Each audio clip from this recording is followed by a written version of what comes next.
Bismillahirrahmanirrahim. Halo teman-teman, perkenalkan nama saya Nita, kelas Agribisnis 5A NIM 180-240-5145. Baik, di sini saya akan memaparkan materi mengenai manajemen sumber daya manusia yang dibawakan oleh dosen pengampu Dr. Randus Marlina Bakri, SPD, MPD. Materi pertama yaitu apa definisi dari manajemen sumber daya manusia. Jadi manajemen sumber daya manusia adalah proses berkelanjutan perencanaan sistematis ke depan untuk mencapai penggunaan optimal dari aset organisasi yang paling berharga, yaitu karyawan itu sendiri. Perencanaan sumber daya manusia memastikan kesesuaian terbaik antara pekerjaan dan karyawan dan pekerja dengan tujuan untuk menghindari kekurangan atau kelebihan tenaga kerja. Yang kita masuk pada definisi perencanaan sumber daya manusia. Jadi, perencanaan sumber daya manusia adalah planning atau perencanaan berkelanjutan, perencanaan sistematis ke depan untuk mencapai penggunaan optimal dari aset organisasi yang paling berharga, yaitu karyawan itu sendiri. Perencanaan sumber daya manusia memastikan kesesuaian terbaik antara karyawan dan pekerjaan dengan tujuan untuk menghindari kekurangan atau kelebihan tenaga kerja. Proses perencanaan sumber daya manusia. Persediaan tenaga kerja saat ini memperkirakan sumber daya manusia perusahaan untuk beberapa waktu ke depan, dan strategi dan implementasi pencairan sumber daya manusia, evaluasi dan monitoring. Fungsi perencanaan sumber daya manusia. Perencanaan sumber daya manusia adalah proses mendapatkan dan memelihara kualifikasi sumber daya manusia yang diperlukan bagi organisasi perusahaan dalam mencapai tujuan perusahaan. Tujuan perencanaan manajemen sumber daya manusia: menjamin tersedianya tenaga kerja, menentukan kualitas dan kuantitas karyawan, menghindari terjadinya mismanagement, menjadi pedoman dan mempermudah koordinasi. Kita masuk pada bagian kedua, apa itu proses rekrutasi. Jadi, proses rekrutasi adalah proses mencari, menemukan, mengajak, dan menetapkan sejumlah orang dari dalam maupun dari luar perusahaan sebagai calon tenaga kerja dengan karakteristik tertentu, seperti yang telah ditetapkan dalam perencanaan sumber daya manusia. Contohnya, analisis SWOT merupakan suatu teknik perencanaan strategi yang bermanfaat untuk mengevaluasi kekuatan, kelemahan, peluang, dan ancaman dalam suatu perusahaan, baik yang sedang berlangsung maupun dalam perencanaan baru. Proses seleksi. Proses seleksi atau selection adalah proses memilih pelamar untuk dijadikan karyawan dan menempatkan mereka pada posisi yang dibutuhkan oleh organisasi. Proses seleksi ini harus memegang prinsip menempatkan orang yang tepat pada pekerjaan yang tepat. Tahapan seleksi. Tahapan seleksi itu terbagi atas beberapa bagian, yaitu pertama, sumber mendapatkan kandidat. Kedua, membuat pengumuman rekrutmen.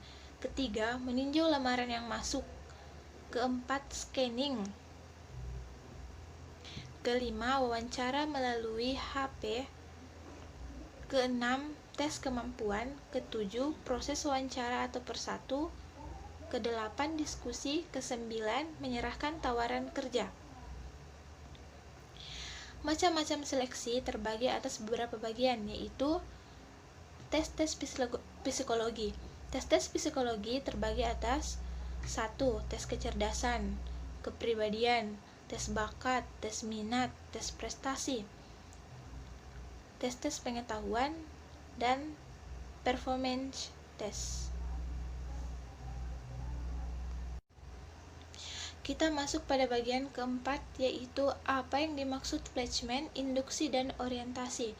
Penempatan placement adalah tindak lanjut dari seleksi, yaitu menempatkan calon karyawan yang diterima atau lulus seleksi pada jabatan atau pekerjaan yang membutuhkannya dan mendelegasikan wewenang kepada orang tersebut. Induksi adalah proses memperkenalkan seseorang karyawan baru ataupun pindahan kepada situasi kerja dan kelompok kerja.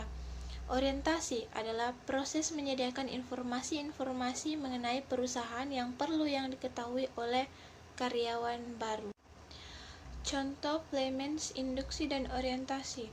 Contoh private placement: harga saham ABCD di pasar reguler adalah 400. Kemudian, perusahaan melakukan private placement dengan kesepakatan standby buyer untuk membeli sahamnya di harga 200. Maka bisa jadi pelaku pasar atau bandar akan menurunkan harga saham di pasar reguler ke 300-an. Meskipun tidak selalu, namun permainan psikologi ini sangat mungkin terjadi.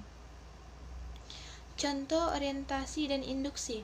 Program induksi dan orientasi mungkin berbeda dari satu organisasi ke organisasi lainnya, tetapi tujuan keseluruhan mereka hanyalah untuk memfasilitasi kelancaran rehabilitasi karyawan ke dalam organisasi baru. Program ini membantu membangun kepercayaan diri, moral, dan rasa memiliki karyawan terhadap organisasi. Kita masuk pada bagian kelima. Pegawai dalam perusahaan sering disebut aset. Apa maksud dari itu? Baik, saya akan menjelaskannya. Pegawai layaknya aset karena tanpa faktor karyawan, sehebat apapun perusahaan tidak bisa berjalan dengan baik. Kita lihat ketika ada mogok bekerja oleh asosiasi pekerjaan mengakibatkan kehilangan pendapatan perusahaan, tapi sudah kerugian besar.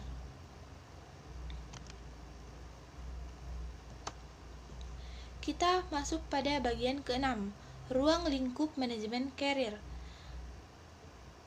Manajemen karir meliputi seluruh kegiatan yang berkenaan dengan pekerjaan. Pegawai kegiatan ini dimulai dari proses penarikan, pegawai penempatan pegawai, pengembangan pegawai, dan berakhir pada pemberhentian pegawai. Walker tahun 1990.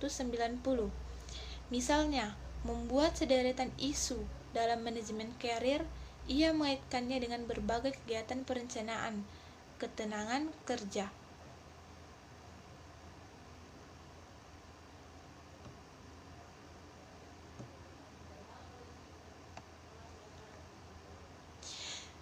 Kita masuk pada bagian ke-6, penilaian prestasi kerja dalam hubungannya dengan promosi dan karir. Hubungan prestasi kerja dengan promosi. Kerja pihak perusahaan dapat membantu mewujudkan keinginan pegawainya untuk mengembangkan karir mereka melalui salah satu caranya adalah dengan prestasi kerja. Alat dengan mengukurnya dengan penilaian prestasi kerja. Dari informasi penilaian prestasi kerja ini, maka pihak perusahaan, manajemen dapat membuat keputusan-keputusan program. Salah satu dari tindak lanjut prestasi kerja ini adalah dalam bentuk promosi jabatan. Baik, kita masuk pada bagian ke-7, yaitu metode-metode penilaian kinerja tradisional. Jadi, metode pertama yaitu metode rating scale. Metode rating scale ini menggunakan skala untuk menilai kinerja karyawannya.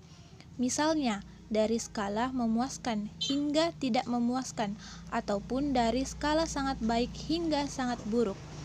Metode kedua yaitu checklist. Metode checklist atau metode daftar periksa adalah metode penilaian kinerja yang terdiri dari serangkaian standar kerja yang berbentuk pernyataan dengan pertanyaan dan jawabannya bisa ya atau tidak, yang telah disiapkan oleh Departemen Sumber Daya Manusia.